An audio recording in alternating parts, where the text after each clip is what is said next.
So how does a passion project, something born in a university lab, end up becoming the engine that drives some of the biggest companies in the world? Well, that's exactly the story of Postgres. It's this incredible journey from a simple volunteer experiment all the way to an absolute enterprise powerhouse. I mean, you really have to ask yourself, right? How does a database with zero corporate backing, no big company pushing it, end up running some of the most critical, mission-critical systems on the entire planet? So yeah, let's dig in and find out. All right, so to really get where this story ends up, we've got to go back to the beginning. See, long before PostgreSQL was a name you'd hear in a corporate boardroom, it was something else entirely. It was this cool, community-driven project fueled purely by passion, not by profits. And that's really what makes its story so different. This thing wasn't dreamt up in some fancy corporate R&D lab. Nope, it was an open-source project built from the ground up by a global community of volunteers. And that DNA, that collaborative, non-corporate beginning, that's the key. It's the key to understanding everything that happened next. Okay, so for a long time, Postgres, as many of us call it, was kind of the darling of startups and developers. People who just loved its raw power and its flexibility. But then something started to change. A big shift happened. The enterprise world, we're talking the big corporations, they started to sit up and take notice. And that turning point really happened in the 2010s. That was the decade.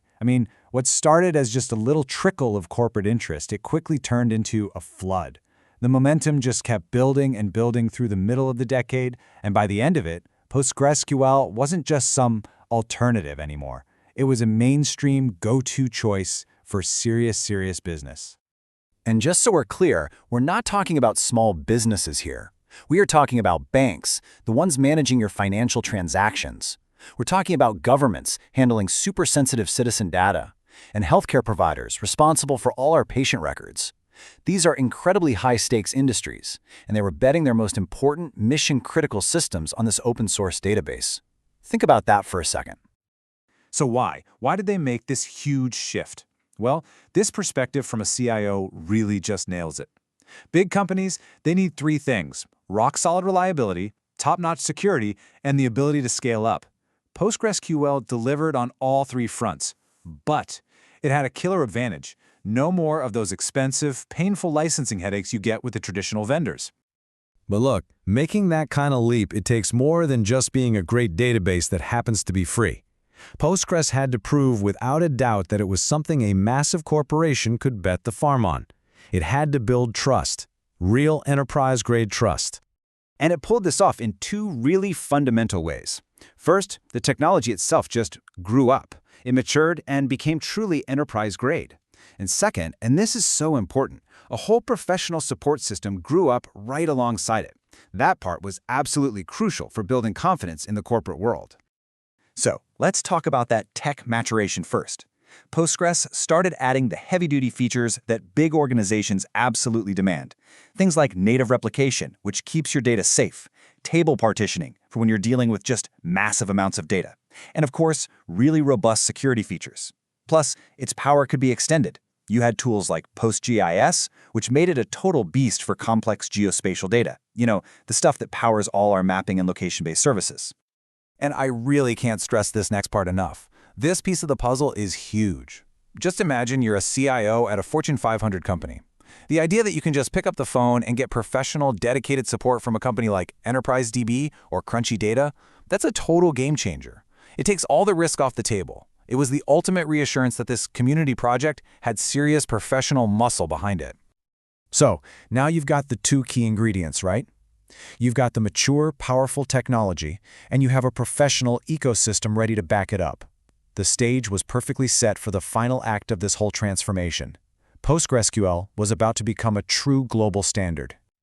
And this is where its open-source roots became its secret weapon.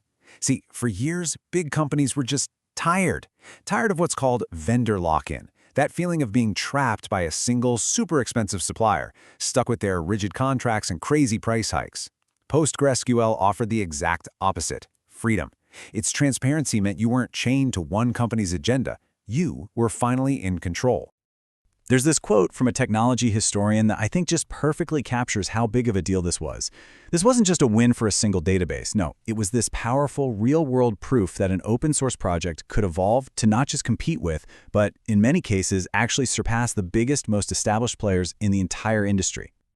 So when you step back and look at the whole story, you realize that what PostgreSQL accomplished wasn't just a technical achievement. It was much bigger than that.